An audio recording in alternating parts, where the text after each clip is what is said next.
Okay, great. I think we are now live. Okay. Okay. Good evening, everyone. Welcome to DAKSH's panel discussion, Algorithms in the Justice System. I'm Sandhya from DAKSH. DAKSH is a civil society organization working on access to justice and judicial reforms. Uh, Before I introduce the panelists, I want to briefly touch upon the work that we do at DAKSH. At DAKSH, our work ranges from publishing research reports and working on judicial data to understand the issues that plague our justice system. I take great pleasure today in welcoming three stellar panelists with us to dig a little bit deeper into the use and applicability of algorithms in the justice system. So let me introduce all of them to you. We have Sarayu Natarajan, who's the founder of Aapti Institute. Aapti Institute works at the intersection of technology and society. Sarayu has a background in management consulting, venture investing, and academic research. She has a PhD from King's College London. She did her master's in public policy from CEPA at Columbia University and her law degree from NLS Bangalore. Then we have Jhalak M. Kakkar with us, who is the executive director at the Center for Communication Governance, based out of National Law University, Delhi. The Center for Communication Governance is a research center that works on information law and policy issues. Jhalak works extensively on AI regulation and data governance, and she also advises the Indian government, and she's also provided policy inputs for the Indian government and other international organizations. Prior to her role as the executive director at the Center for Communication Governance, Jhalak was a visiting researcher at Harvard Law. She was also previously with PRS Legislative Research as a program manager. Jhalak holds an LLM from Harvard Law and a law degree from NUJS Kolkata. Lastly, we have Naveen Thayyil, who's a associate professor of law, science, and technology studies at the Department of Humanities and Social Sciences, IIT Delhi. After earning a BA LLB from NLS, Naveen also practiced at the Supreme Court of India. He's interested in how law and technological trajectories co-shape each other and constitute society. Naveen has an LLM from the University of London and a PhD from the University of Tilburg, Netherlands. Welcome, all of you. Thank you for making time and being with us today. So, a very warm welcome to our panelists. With that, I would like to briefly set the context for this panel discussion. So, the topic we have chosen today actually is of immense importance. While some may think that it is a distant future that algorithms will be part of the justice system, the truth is that we are closer to it than we all think, because with the accelerated use of digitization and technology tools, particularly if we've learned anything in the last 2 years of the pandemic, where the courts have been very, very quick to adopt to technological changes, we think that the usage of advanced technology tools like algorithms are very much a possibility in the near future. The idea for us at DAKSH to engage with this topic, it largely emanates from our research paper, Algorithmic Accountability in the Judiciary, which is a paper we released earlier this year. And the paper actually highlights how digital processes and the use of advanced tools present both challenges and opportunities in terms of transforming the justice system and increasing efficiency as well. While the paper was discussing, highlighting the opportunities and challenges, the paper also took into consideration certain ethical concerns which have been brought to light in terms of using algorithmic tools in the justice system, particularly transparency, lack of bias, etc. So these themes very much originate from our paper, and these themes will form the basis of our discussion today with our panelists, even though there's a vast amount of aspects to be covered in a topic such as algorithms in the justice system. We'll try to do it some justice with the panelists and try to engage some of the elements that entail using algorithmic tools. With that, I would like to invite the panelists to make some opening remarks. Sarayu, would you like to go first?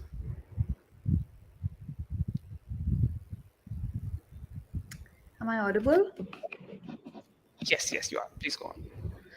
Well, I don't want to sort of say too much right up front, but I'll sort of talk through 2 points around the role of technology more broadly speaking, but specifically algorithms in the context of the justice system. And these both relate to, in a certain way, or maybe I'll focus my comments on one aspect of it, and then hopefully a few more get generated in the discussion. Particularly in the context of the use of algorithms in the justice system. I read the paper, and it's a fantastic sort of introduction as well as a great way to frame the role of technology in the context of A to J. I do think that there is, of course, particularly given that we're talking about the context of justice here, and that is a state function, the role of sort of fail safes, and I talk about fail safes in both the sense of sort of alternative recourse outside of what technology offers, and the role that technology plays, as well as recourse to the effects of technology in sort of the way in which you seek justice. And I want to sort of spend very little time on both. But there is, the narrative of the use of algorithms in the context of justice is contextualized within a broader discourse of use of technology in justice itself. So while aspects of it might not necessarily be algorithmic, there's a broader digitization process that occurs. And what sort of empirical evidence is increasingly saying is that digitization tends to exclude, not just because of the ways in which the decision making takes place within the algorithmic framework, but also in the ways in which, like if you're digitizing, who accesses, how do they access, and a lot of that is mediated in the political identity sense. So I feel like paying attention to what alternative recourse means, what fail safes mean, and how they might sort of be actuated so that they're available, so that the notion of access to justice is something that has a universality attached to it, and how might that be ensured is something that we sort of need to continue to talk about, as we think about the role and scope of technology. I think the second dimension, I think, is of course recourse, and the paper spends some time talking about recourse and what kind of remedies there might be. But I think this also needs to be embedded in the broader context of understanding like who is recourse even available to, in the context of a complex society such as India, which sort of tends to disadvantage women. Geography plays a role, community, caste, they all are factors which affect how recourse actually is accessed. So to be able to think about that in the context of algorithms in the judiciary is, I think, very critical. I feel like I would love to continue to dig into this a little bit deeper, but I would love to hear from Jhalak and Naveen as well, on their thoughts on this. I'll pause here.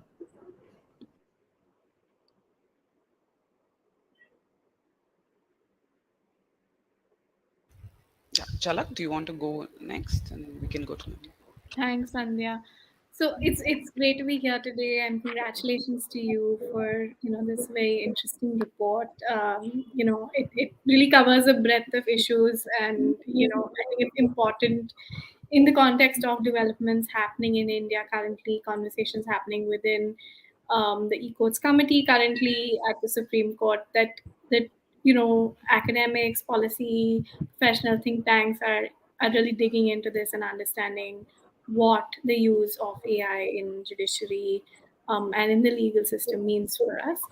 I think AI is, of course, I think Sarayu said that AI is here to stay, and we kind of have to accept it. Algorithms, which of course, as your report says, that you're focusing on algorithms as a concept rather than the broader concept of AI. So using the nomenclature you've used in the report of algorithms, I think the initial part of the report covers the various sort of applications of algorithms we're seeing in the justice system. I think it's important to sort of break those applications into three. And perhaps, as we dig into this, there'll be more such categories that emerge.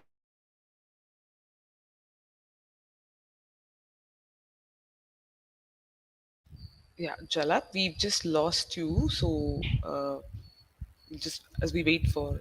Yeah, can you hear us now? Yeah, Pranay? you can continue. Pranay? Yeah, yeah.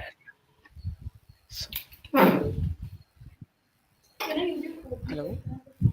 Okay, we'll wait for Jhalak to rejoin. Naveen, do you want to perhaps? Naveen, do you want to perhaps try and share some opening remarks while we wait for Jhalak's connectivity to resume? I think Sure, she's Sandhya. having some. It's Yeah. though it's just troubling. The sound is troubling. Let me just take this off. Yeah, the background noise from Jhalak. Okay. Anyway, good evening, all. Yeah, it's a pleasure to be here, and really grateful to the organizers, especially Sandhya, Leah, and everyone in Dutch. This is really something which is very important for us to I mean, as in the next 15, 20 years, how we shape our architectures is something which we need to think about now. Otherwise, we'll be only playing catch up. So it's great, and we are all grateful to you that you're initiating this conversation and the fantastic report. It's like an early sort of bringing together of a host of issues which we really need to all of us sit together and think together about how to think about it even, and how to think about thinking. Yeah. So I've been wondering how I think Sarayu has done is quickly throw in a couple of points and see how we respond. And oh yes, Jhalak is back, but Jhalak, I'll just take a couple of minutes and then I can come back. Yeah. So so I think of the 8 useful questions which Sandhya had very kindly framed and formulated and really circulated to, I think it's circulated to everyone, right? Not just to the three of us. I would imagine. Yeah. Um, so I thought I'll pick up a couple, assuming more anticipating that Sarayu and Jhalak would go at it. So the latter question, especially question around regulation. Yeah, so question 5, I think, it's about Yeah. Yeah. regulatory, the body, and so on. And I want to tie it up to the international experience, and also question 4, which is around impact assessment. How do we audit that sort of a thing? So I thought I'll just take that sliver first. And the way I wanted to place it here was to look at it through the question of regulatory ethics. So I thought I'll just introduce that in 3, 4 minutes and Sure. then leave it Sure. there for now. Yeah. Um, uh, and I think it's important when we think about regulation to emphasize the question of ethics here for 3 or 4 different reasons. One is the reality of a deep disagreement, a lack of consensus about multiple things around high tech algorithms and its development and deployment in society. And in specifically in some technocratic spaces, this seems to be something which is a no-brainer. We need to do this, and it's here. And yet there are deep misgivings about it, which we may or may not agree with. But it's very important for us to recognize the existence of it rather than name it as irrational and Luddite and so on. So in that sense, there are deep differences in public values about whether about the trajectory of this kind of technologies, which we broadly club together and call it AI or high-tech algorithm and so on. So yeah, so that's the first point I want to just emphasize. The second is these values which we see within this technological trajectories. Uh, are beyond what we usually think about as technology in terms of efficiency, effectiveness. When we talk about regulation, we also talk about these. So, for us, technology is something which will make stuff more effective and efficient. And if you look at liberal regulatory theory, you see this of the 3 broad points around which academic debates and discussions work, you can see efficiency, effectiveness, and legitimacy. It's unfortunate that most of the time when we talk about regulation, legitimacy goes unnoticed, even as if, I mean, we just deliberately or otherwise, we just refuse to recognize the question of legitimacy in regulation. But yeah, so and I would like to see how we can bring that back in this as well. And the third point why I think ethics is important here is, specifically in the context in which we are looking at, um, where we need to look at an exercise of foresight for the next 20 years or so. And the technology is quickly moving forward in particular directions. And there is what we sometimes call as a regulatory lag in liberal regulatory theory, that technology always will be leading law or regulation for that matter. And in that context, we end up with this question of in critical legal theory, you do see this in other contexts as well. But the fact that we can recognize rules as some kind of an empty placeholder, yeah, for standards and procedures. And we don't think about norms and values, which goes behind rulemaking, specifically for such fundamental society shifting practices like AI. Yeah, so we need to then figure out how is it that we bring back norms back into rule making for use of technology. And specifically on use of technology, when we look at regulation of technology, generally we see technology, when we talk about regulation and technology, or technology and regulation, we end up with thinking about technology as a regulatory target, and sometimes we talk about it as a regulatory tool. Yeah, and here we are ending up with a peculiar situation of it being a target and a tool at the same time, in the sense that how do we regulate technology as a regulatory tool? Yeah, so the challenge is multifold here.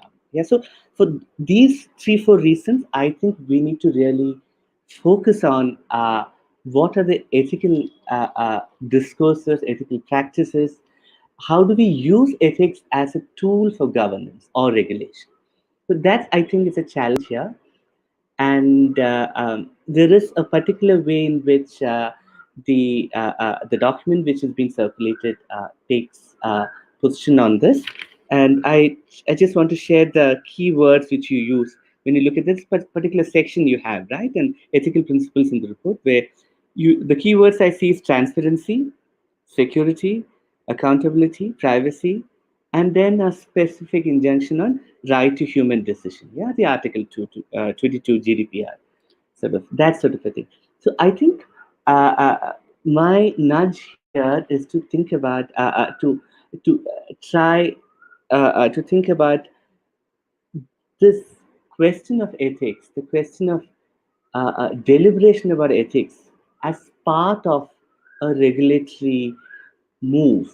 Yeah, so how do we do that? And in literature, we see at least 5 or 6 sort of dialectical moves when you talk about algorithms or AI. First is the question of datafication and surveillance, which I don't think we need to say very much. I mean, it's with my 2 minutes left, I should not go there, but I think we all know uh, which are the two ends around which this works. Second is again something which the report really looks at, the question about transparency and opacity. I mean, how do we judge? How do we put in this continuum between transparency and opacity? Where do we put the question of particular technology at the other? Third is again something which we see, bias and fairness. The other two is which are prominent in literature, which I want to highlight, are questions about agency and autonomy, and I want to come back to that in a second. And the question about how many minutes do I have got now? Actually, no, we can come back because all these points that you raised, we are anyway having a discussion on each of these questions. So we can go to Okay. Jhalak for her to, Okay. finish her opening remarks, Yeah. because then we can go back to the actual discussion with the Sure. questions and we can go with So that. So just please give me just a sure, minute. sure, yeah, Just yeah, I sure. promise. I promise. Yeah. So, No so worries. the last Take- one, the last one, I also want to emphasize within the literature when we look at is the question about depoliticization and repoliticization. So you see the question of agency and autonomy in terms of when I say agency, what I mean, how much social and human agency are we left with particular technologies, and how much technological autonomy we have. So broadly, we get this five sort of dialectical moves around which we discuss particular technologies. And to now, how do we bring this broader debate into imagining a regulatory ethics, a body which would take ethics seriously, is then for me the challenge. Thank you. Jhalak, over to you. Yeah. Thanks, Naveen. Sorry about that. We're talking about the use of technology, and technology constantly fails at home and at the workplace. So I think what I was getting at is that when we talk about the deployment of algorithms in the justice system, we and I think this is part of sort of the questions that Sandhya has framed for us also as part of this discussion is how much of the judicial process should be automated, and what are those processes that can be automated and what should not be automated, right? So as we go through the report, they've done a great job of mapping out what are the different kinds of tasks and processes we are seeing automated. And if you look at that, maybe, to my mind, three broad categories emerge. And I'm sure as we dig into this, many more categories and subcategories would emerge. But if you do a first stab at it, it's, that there are there's the bit which is on case management and scheduling of hearing dates and docket management, right? Which on the face of it seems more sort of administrative, more process oriented, and maybe not so much area for concern. But however, there could be questions of concern even over here with how things are getting scheduled, what is the priority being given, can we really train algorithms to take into account contextual reality. So relatively more structured processes that could be run through algorithms, right? To slightly more conceptual and nuanced processes and more complex tasks such as jury selection, contract renewal, e-discovery. And then you have the third category over here which emerges, which is highly conceptual tasks, right? Like providing legal research, undertaking risk assessment of offenders, even certain kinds of decision making in certain contexts. So I think it's useful to sort of help for us to develop such a framework as we talk about the deployment of algorithms in the justice system, because it's really, as the questions that Sandhya has framed suggest, it's really not one monolith idea of deployment of algorithms in the justice system, but what are the kind of tasks that we are bringing algorithms in for, and even seemingly straightforward tasks could have significant implications, which is why we do need to think about whether it's phased introduction or audits or pilot programs, because as we've seen with deployment So of technologies in various contexts, there are a lot of unintended consequences.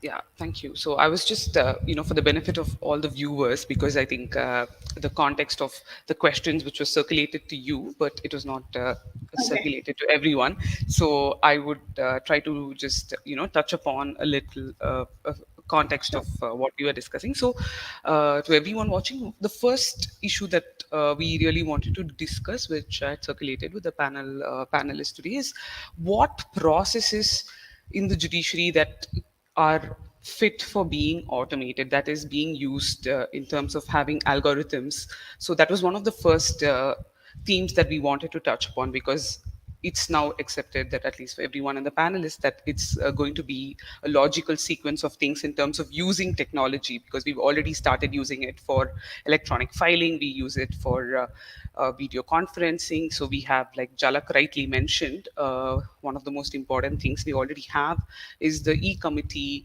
and the e-codes project, which is already going on, which we are currently awaiting phase 3 in terms of that, which has started almost a decade ago in terms of how to introduce digital tools in the judiciary. So the first theme we wanted to discuss was how many of the processes can be automated, what can be automated, and what shouldn't be automated. Because I think the question of what shouldn't be automated perhaps is also the more important question, because I think easily, like Jalak also touched upon briefly, some of the other themes that I will soon also ask everybody else about, how scheduling of cases and managing and things like that. So, but before I get into those specific tasks, what I want to throw to at least Naveen and Sarayu, at least Jalak did mention a few things about the automation and the tasks that ought to be automated.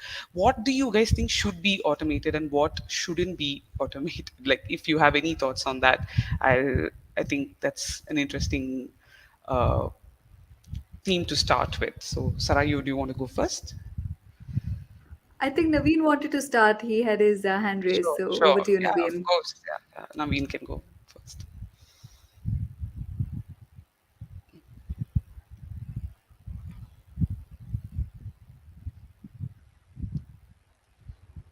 Ah, thanks. No, sorry. Just to mention that my response is in some ways a generic response here, because I don't want to jump the gun by taking up a particular expert specialist question by saying this should be done, that this should not be done. The generic response I have is to try bringing in a process, a decision making procedure where we proactively start thinking about what can be done and what cannot be done.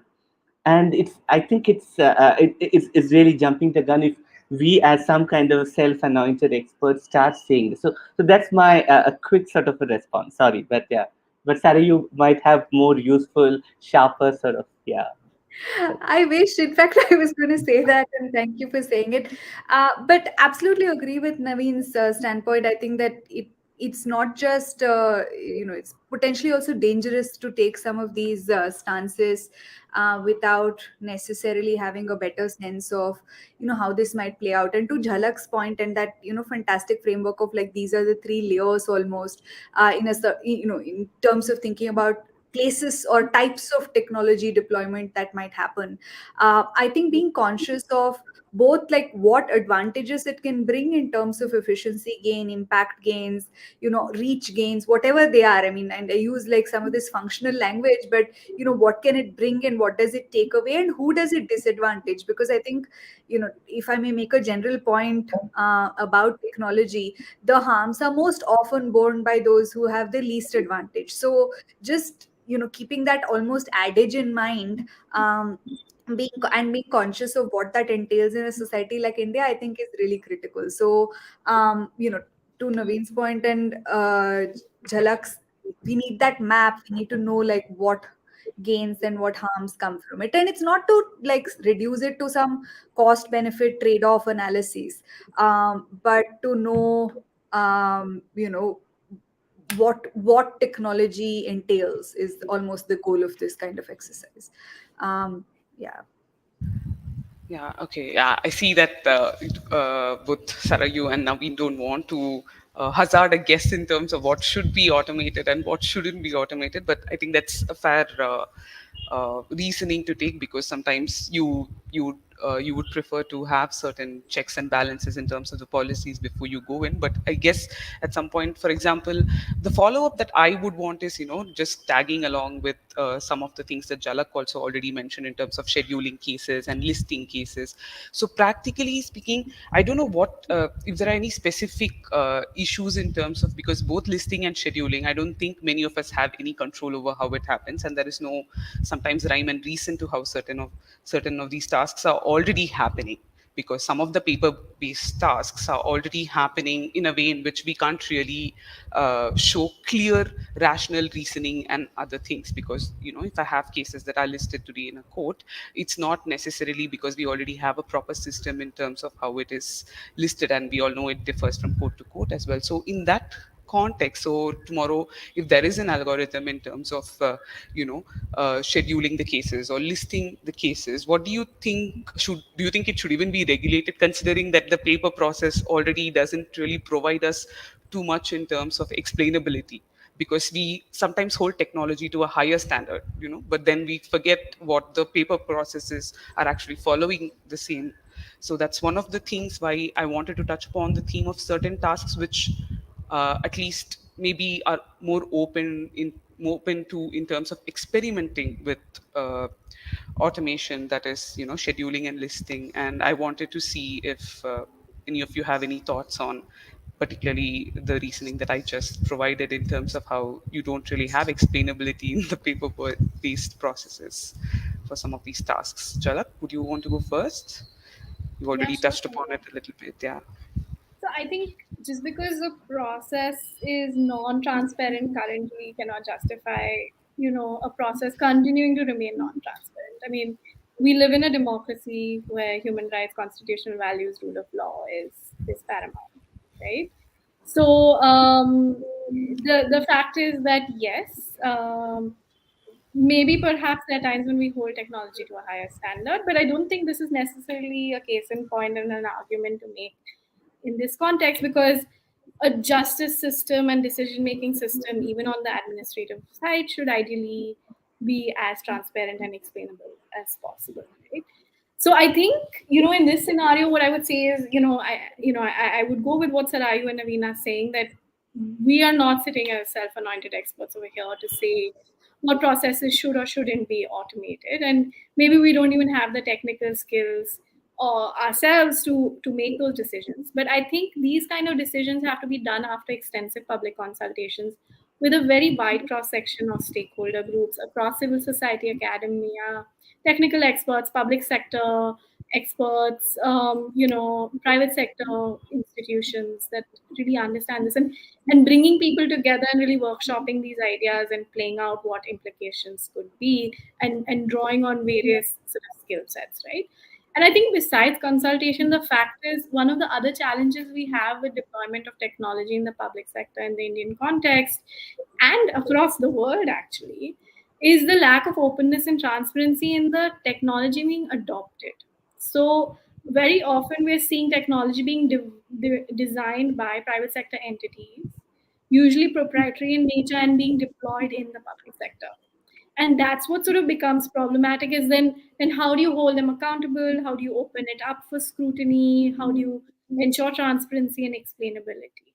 So I think that, given the, and your report maps out in a very great way questions of bias and the kinds of bias that will play out.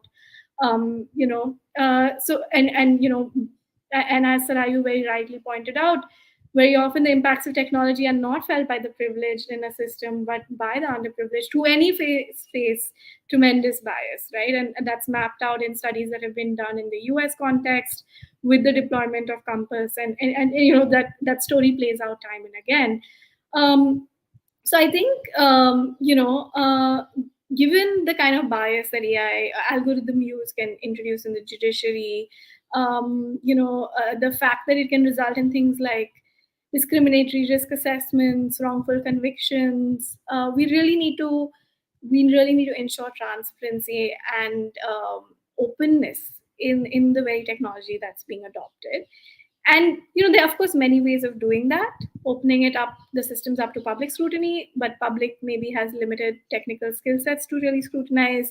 So having sort of some level of like experts or audits to engender high levels of trust, continued trust, because there's a lot of trust in the judiciary, and we need to continue to ensure that public trust. And I think when we start exploring the deployment of such technologies, we need to look at ways to continue to strengthen that trust in the judiciary.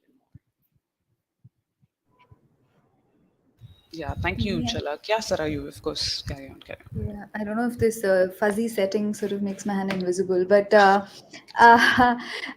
no, just to add on to what Jhalak said, I think, absolutely resonate her points. And I think one of the other things to pay attention to, regardless of whether it's, using algorithms in the context of case scheduling, seemingly sort of efficiency oriented dimensions, right, is the ways in which the technology like is built, which is what data is it learning from. If it's a messed up system anyway, is it going to problematically build out inferences which then continue to perpetuate those? So it can be as good as the human system, but the human system has its like deep rooted, deep seated problems, of which many of us are aware of and there's empirical evidence about. So that's the one dimension.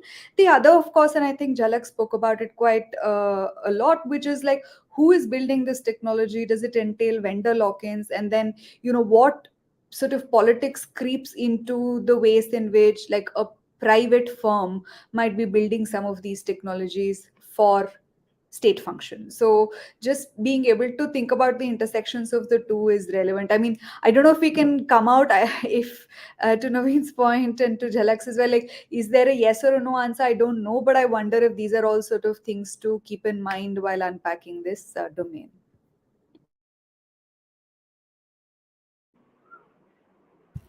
Yeah, Hi. I think Naveen wants to Just add. Yes, sure. yes. Thanks, Sandhya. No, just to add on to what Jhalak and Sarayu said. I mean, just to mirror what Sarayu said in the end, that this sounds like efficiency increasing, very straightforward applications.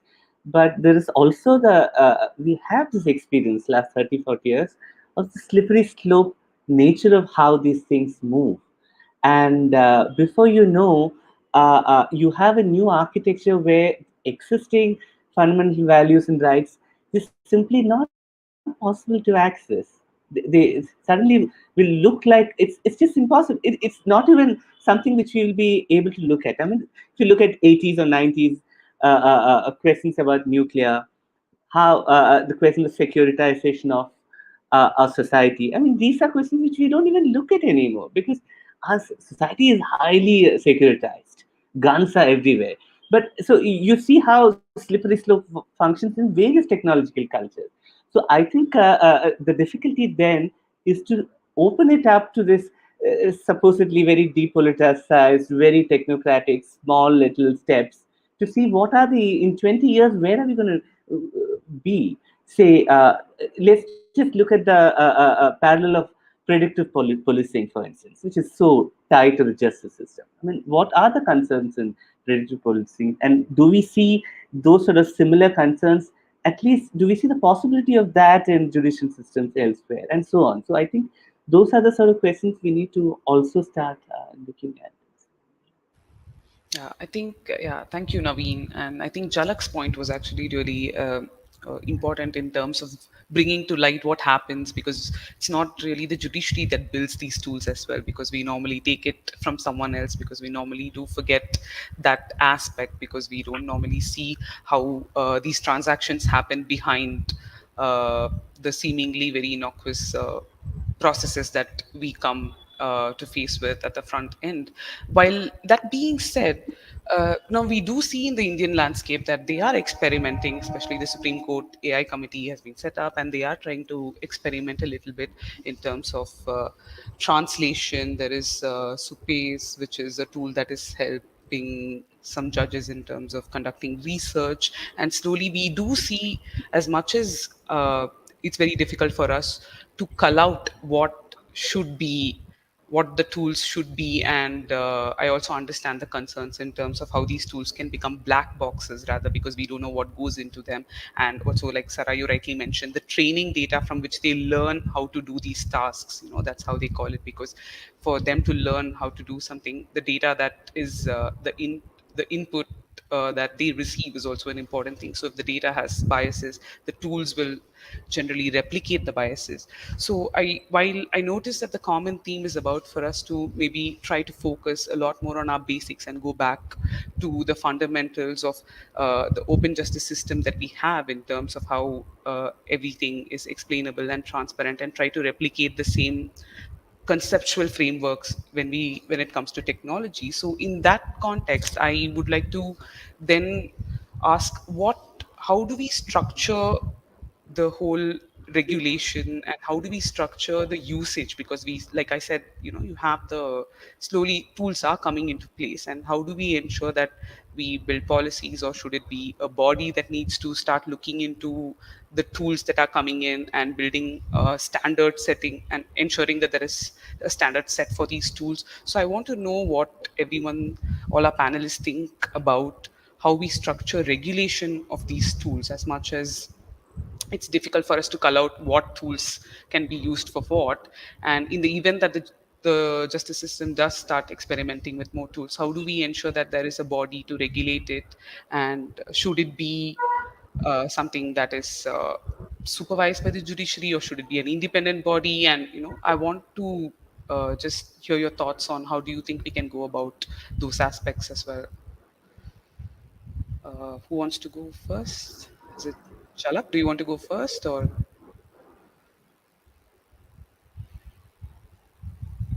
So I think, these are really complex questions, right?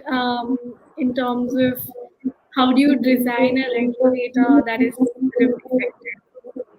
Um, I think we've had mixed experience with regulators in the Indian context. I think one of the things, but before we even go to questions of regulator has to enforce a certain set of like a legislation or regulations that are developed under legislation. So I think then we get into questions of, is it too early, or is this the right time for us as a country to be thinking about framing some kind of regulatory framework around the regulation of artificial intelligence, around the regulation of algorithm use, right? And then we get into questions of, is there an enhanced sort of level of scrutiny and regulation we want to apply to deployment of algorithms in the public sector, right? Across government, in terms of executive or parliament or judiciary. And by states, because increasingly we are seeing deployment of algorithms at the state level as well. So, and then if that is the case, if you do want enhanced sort of responsibility and scrutiny, how do you design a regulator that's equipped to be truly independent, autonomous, and have the regulatory capital, and is able to accrue that regulatory capital to actually hold accountable not only private sector organizations, but key public sector institutions and organizations. So I think that's one set of it.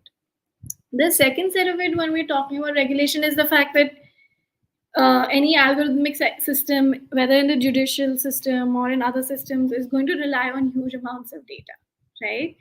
And a significant portion of this may be personal data, may be de-identified, anonymized personal data, non-personal data. And we are, as a country, yet to be able to adopt a robust data protection framework, right? To ensure adequate protection of our fundamental rights to privacy as recognized by the Supreme Court. So in the absence of that, as if we proceed with the adoption of algorithms in our systems, what is the sort of the background framework that is going to be put into place to ensure that we are protecting the rights of the data rights of individuals whose data will be processed as part of the system, right? What is that normative framework? Are we expecting the judiciary to set something up? Are we going to live in a void till the government comes up with a framework? So these are very complex questions which are hard to answer. One option is, of course, that perhaps if a framework is set up and passed by the government, there's a mandate that a data protection privacy office is set up within the judiciary, within the court systems at various levels, who have that special responsibility of overseeing the deployment of such systems, the way data is being processed. And I think why is, of course, there are privacy concerns, but then there are also bias concerns. And as Sarayu said, that finally, what ends up happening is technology amplifies and impacts the most vulnerable in our society, and existing biases and enhanced discrimination against the most vulnerable. And this will get super magnified in the context of justice delivery. And many of our data sets, especially in the judicial context, will tend to be historically biased and discriminatory, because perceptions and values and norms have also changed over a period of time. So we need to be very careful about what data sets the algorithms are even being trained on. So we don't want to perpetuate exclusion. And then the other bit to look at is marginalized populations may not even form part of these data sets, and there may be information gaps which contribute to enhancing bias in these systems. So there are so many different permutations, combinations to be thinking of in this context. And hence, I feel like maybe we're a little early for regulation, because I don't think we quite know how all of it will play out. But I'm also very cognizant of the point that Naveen raised, that when you take certain steps, you create path dependencies as an institution, and you also function creep tends to happen. So, how can we sort of think all of that through right now? It's a challenge, but we definitely need to be thinking it through, and that's where a report like this becomes really useful in laying that foundation and sparking that conversation. Yeah, thank you, Jhalak. That's extremely well put in terms of how there are so many elements to really think about before we use and also even think about regulation. So, thank you so much for that very insightful uh, deconstructing of all the elements that are actually going to be impacted when we enter into, especially about the points about privacy. That's very important as well, considering that we are still waiting for a robust privacy framework. So, Sarayu and Naveen, if you want to add, you Sure. guys. I mean, it's a hard act to follow Jhalak, so I'll put that out there. But in by and large, I agree with Jhalak. Though the one stance I think I'm inching towards having a little bit more certainty about is the need for some kind of exceptionalism. I don't know if that's the word, around thinking about not public service in entirety, but particularly the judiciary. It is a function of the state. Vis-a-vis even something like a welfare delivery system, which is done by the state, but it's not necessarily a state function, and there's some argument there that is to be admitted. So the stance around judicial exceptionalism, or treating this or this space somewhat differently, is something that I can get comfortable with. The question on regulation, I mean, I agree with the broad thought that it might perhaps be a bit early to have that framework, or to sort of put in place, like, sort of put a stake in the ground in terms of this question. Though I do think there are aspects of regulation, like elements of the process, that are much more things that we can, that there is starting to be evidence about. So, for example, the notion of public scrutiny, I think both Jhalak and Naveen alluded to it. So, having processes which not just look into what the technology is building, but also who is building it. So, being able to sort of have that public consultative process which gets into the level of scrutiny is something that is a worthwhile thing to consider upfront. And it's something that can be in some way instantiated at different levels in the court system. The second, of course, is the question of experts and audits and the frequency of those. There is starting to be some evidence, I think, from the domains of technology around these questions. Some of them might be things that can be adapted sooner rather than later, whatever the institutional form that this takes. I think also the third, and of visibly less talked about aspect, is sort of the right to remedy harm, the notification plus remedy of harm around technologies. And I do think that as and when technologies are considered, being able to articulate what that entails sooner rather than later is also a matter that can be fairly, I won't dare to say easily, but is something that's worth considering upfront versus later. I mean, if you see this as almost like the value chain. Apologies to Naveen for this like business language, but essentially, if you see, this is the way in which something happens. There's like the public scrutiny element in and the consultative process right up front. There's an expert auditing system that can also be put in place, and articulating more sharply what those remedies might look like, and what is that, like what is notification, what is remedy, etc. Particularly also because the technologies that we're contemplating here are not like simple systems, like you just put in place one software and it's done. It's federated systems with many parts interacting with each other. So in that case, what does harm entail, who is harmed, and what remedies might look like, are all things that we can start to talk about a little bit sooner rather than later. So that's my two bits. Over to Naveen and Sandhya. Thanks. Sarayu and Jhalak, yeah, it's like you build it up for me. I mean, sort of, I think my task is far easier now. In terms of the word Jhalak used, which was very useful for me, is complex. It's very complicated. And we have, there's so much literature on this. If you say someone like Fantovich and Ravis, by early 90s, we talk about something called the wicked problem. Every age has a wicked problem. The facts are uncertain, decisions are urgent, and we need to, stakes are very high.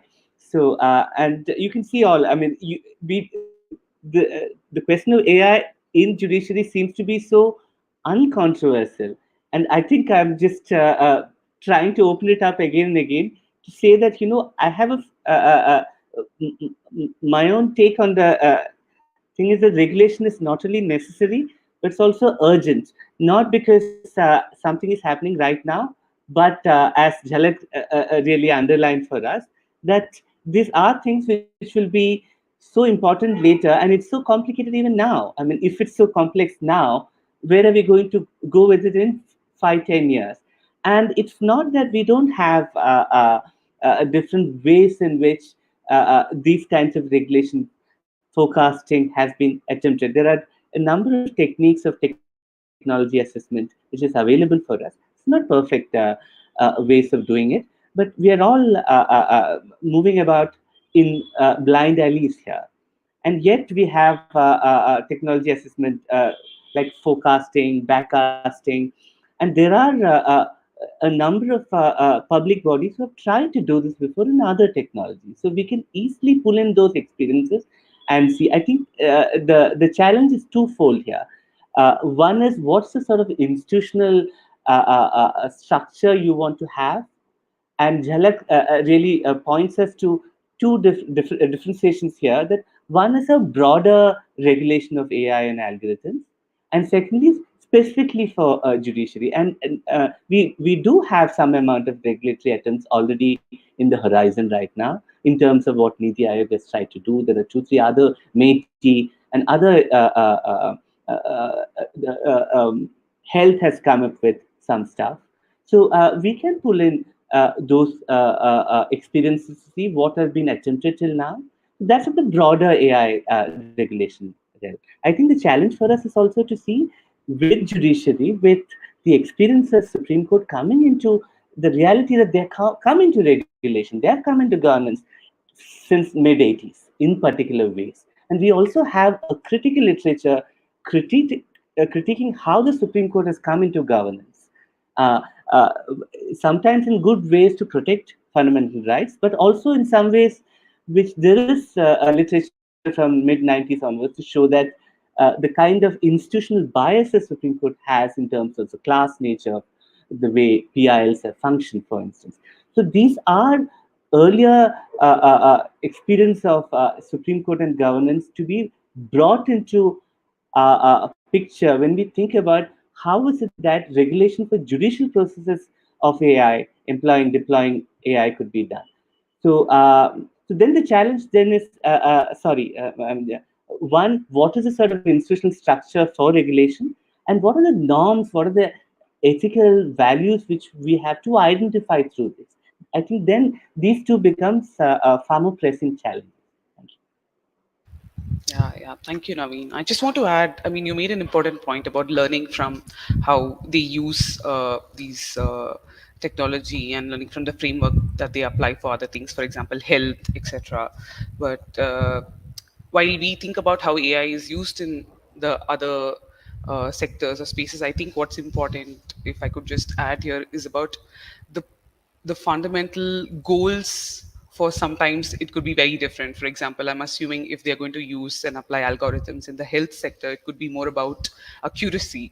But I think for us, it's always going to be about the means to an end in terms of how transparent the process is as well. So I think there are certain other complications as well when we try to imbibe from how other sectors have used it or how they have regulated it. So I think we will still have to have a little bit more awareness in terms of our end goals might be different, and then we might have to tweak uh, how we regulate it or how we approach it as well. But yeah, that's thank you, all three of you. I think that was really important. It's one of the more, I think, important themes for us to think about because everyone jumps to regulation as well. So we really have to think about what we are regulating, why, and when as well. So I have the next question I have is actually slightly a little deviation because we've been discussing about the justice system because which is more of a public justice system, and we are talking about the courts and the administration and the infrastructure and the tools they are using and so on. But what's happening on the side is we forget that the private legal sector has their own way of using certain, they've always been faster to adapt to technology tools. Perhaps they could afford, they always can afford uh, better technology applications, especially in terms of what they do for their own clients. So I want to bring in this question, which I thought was really important because when we were doing our paper, the DAKSH paper on algorithmic accountability in the judiciary, what we always try to look at what's happening at the international level as well. And something that we came across that I found very interesting was definitely how they're thinking about regulating private sector usage of algorithms and AI as well. Some jurisdictions have, for example, banned predictive analysis in terms of trying to come up with what judge can pass what judgment in terms of calculating certain predictive analysis. Some jurisdictions, in fact, have amended their rules in terms of for practitioners, especially who use AI, because they do mention that they have to tell the clients that they are using algorithmic tools to try and reach and help with the research, etc. So in that context, I thought we're not really sure what's happening in the legal tech space. We know that it's a growing space in the Indian thing, and we know that the private players in the legal space might also be using these tools. So in that context, do you think there's any way we can engage with regulating the usage of these tools, or should we even be involved in that, or how do we address? Is there a need for us, first of all, to address these tools that are being used in the private sector at all? Who wants to go first? I'm not sure.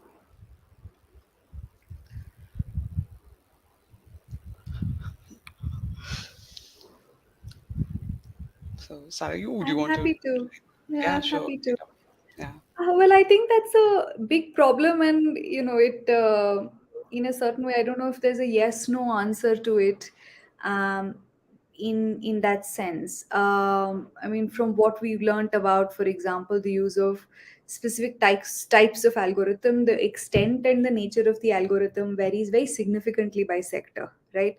So, what safe digital financial services and alternative credit scoring algorithms are being used for is very different in terms of the extent of use, the depth of use, and that's just the functional side, as well as the implications it has in terms of data usage, exclusions, inclusions, etc. So there's a very like huge and observable variance in the way in which this deployment is taking place, and so having a yes no kind of answer is a bit harder to give.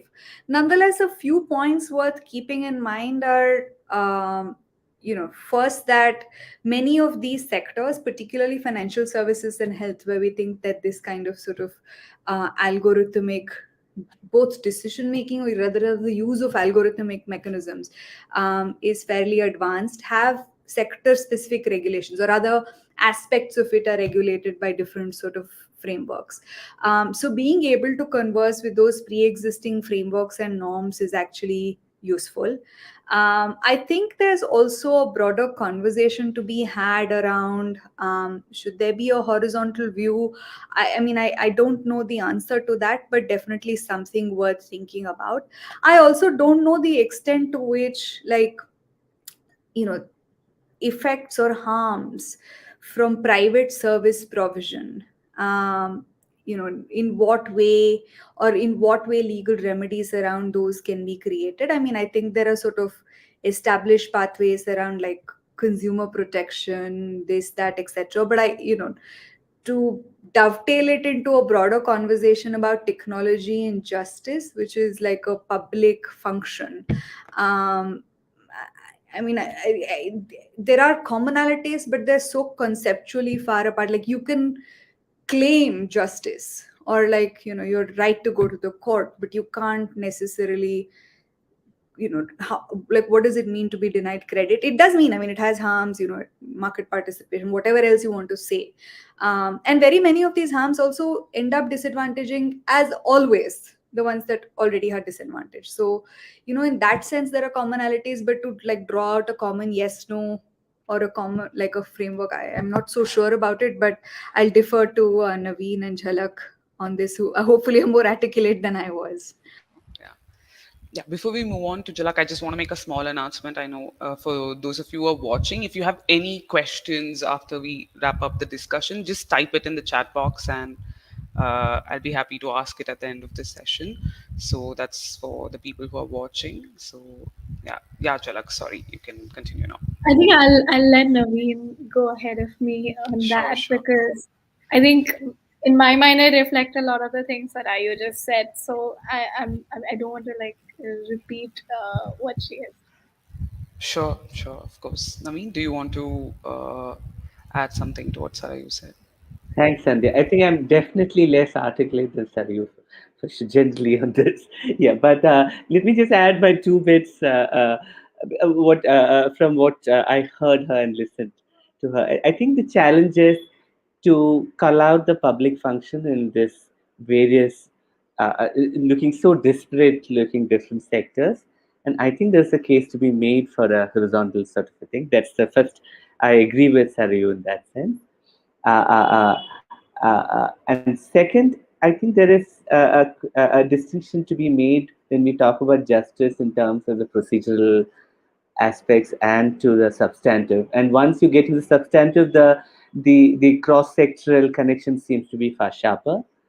And health, for instance, I mean, and I don't work too much on health, but there is this a fantastic PhD work in our department from on AI in health by Nishta Bhati, and just using and learning from her work.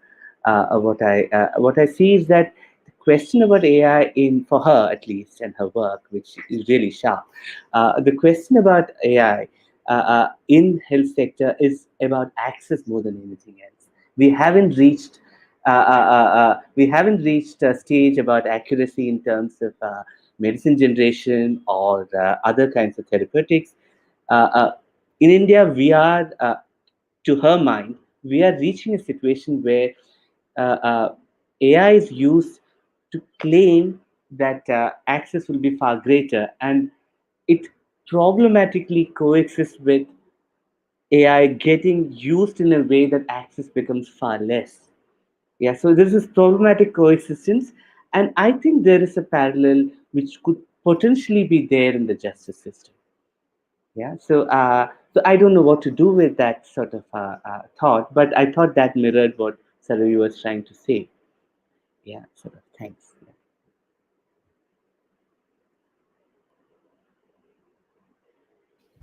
Yeah. Yeah, I mean, I think I broadly agree with what Sarayu and Naveen are saying. And I think, as if you look at other domains of regulation, horizontal principles need to be set, a baseline needs to be set. And then there will always be particular sectors where there's more complexity that comes in, which needs more targeted and structured sort of legislative or regulatory framework. Um, this may be one of them, but I guess the question is also, how do you maintain the independence of the judiciary in this context? And there are really complicated questions to think through, which I think, yeah, I will let Sarayu take that. Yeah, Sarayu, go on. No, I have just an addition. I don't know if see, we did a little bit of work very recently on thinking about AI in four sectors. We looked at health, financial services, and so completely resonate, though much less articulately, what Naveen said about health. But health, financial services, retail, and I want to say platform work. So these are four domains where there's some sort of algorithmic usage. And and this was with the UNDP, and this is from their broader sort of business and human rights vertical, and where they think about like the human rights implications of various businesses.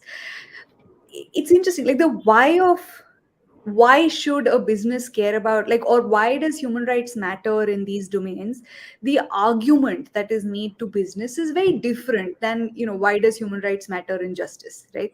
Why does human rights matter in financial services? Arguments are like, you can mitigate headline risk, you can serve larger communities. So there's like a business explanation for caring, besides of course, some kind of normative value, which it's business. So there's a certain skepticism about value frameworks in that sense. So the like the fundamental why itself is different. There are parallels, and I completely agree with Naveen, but I would be very careful of sort of like aggregating too much around the ways in which algorithm, or I mean broadly digital technologies. I mean, I think algorithms is a fairly big word. So yeah, the ways in which digital technologies play out.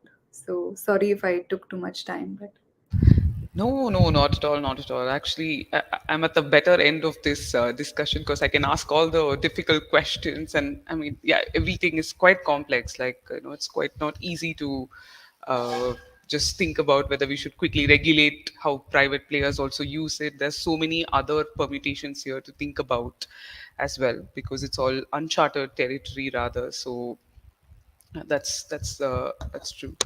Uh, I also wanted to ask, now that we've had this discussion where we've thought about what the public justice system and how they can engage with these tools and how they should be aware of some of the important components in terms of ethical obligations, etc. I wanted to ask all of you this question in terms of whether there are anything for us in the Indian setup to learn from international jurisdictions, anything that you've come across that we can imbibe. I know it's very difficult for us to blindly transplant something because every justice system has their own different goals and they have certain things that they are more keen on fulfilling. So, with that in mind, is there anything that we can actually learn and imbibe in the Indian context from some of the international jurisdictions? Because there are jurisdictions that are using not necessarily even advanced algorithms. For example, Canada is definitely using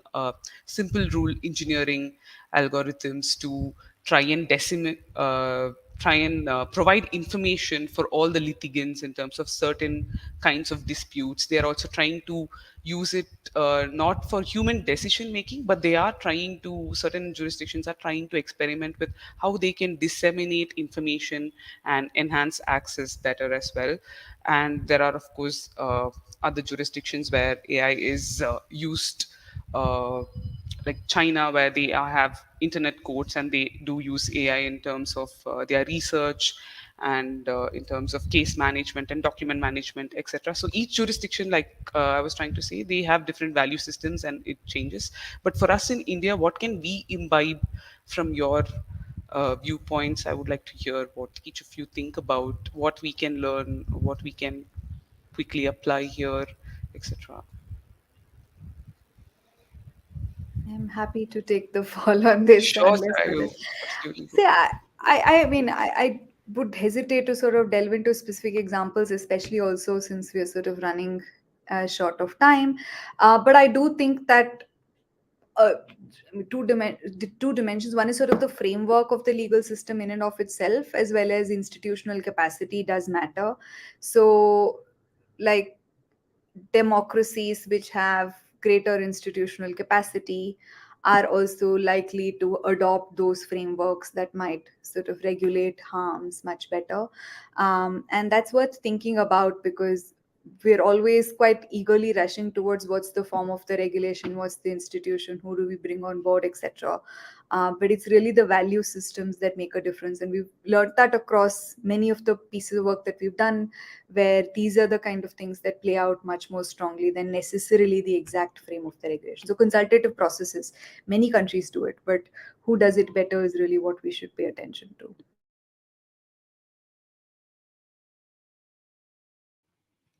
So, I think I will have to drop off after this. Unfortunately, I have another commitment. Sure. But I think one of the things I would say, and this is something I repeatedly say when we talk about algorithmic use, is context matters. It matters tremendously. And, as Naveen was talking about algorithmic AI use in healthcare, high resource settings versus low resource settings. When you have algorithmic systems developed for healthcare in a Sloan Kettering, will that work in, even a relatively high resource setting hospital in the Indian context versus, a low resource setting hospital in the Indian context? So I think, context matters. So similarly, when you're designing regulation, I think context matters. So while there may be some really interesting stuff happening across Netherlands and Canada and France, and the European Union is designing interesting regulation, and going through draft iterations around AI. These are all very high resourced, settings. All the countries that we've covered, I mean, even China to that extent is probably relatively far higher resource than us.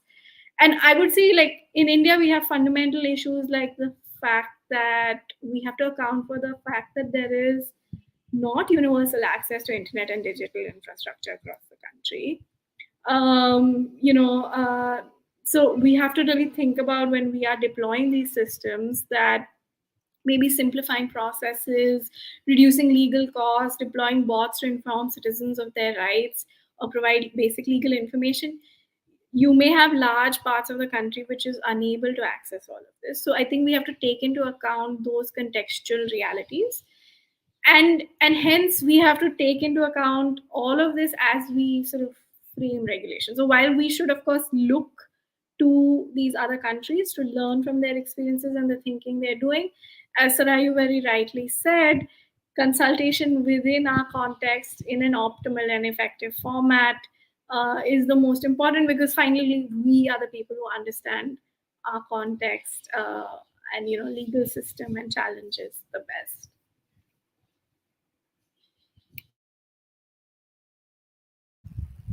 Great. Thank you, Jhalak. Thank you, Sarayu. Naveen, do you want to add anything to that? Completely. There's nothing much for me to add. I agree entirely with Sarayu and Jhalak. Thank you. Yeah, great. So now that Jhalak, we have come to the end of this discussion in terms of all the themes that we want to cover. Of course, there's so much here to dig deeper, and we all know that we've barely scratched the surface in terms of certain themes here. And I just want to give you a chance if any of you have any closing thoughts that you would like to share. Is there anything at all that you think you want to share? Please go ahead.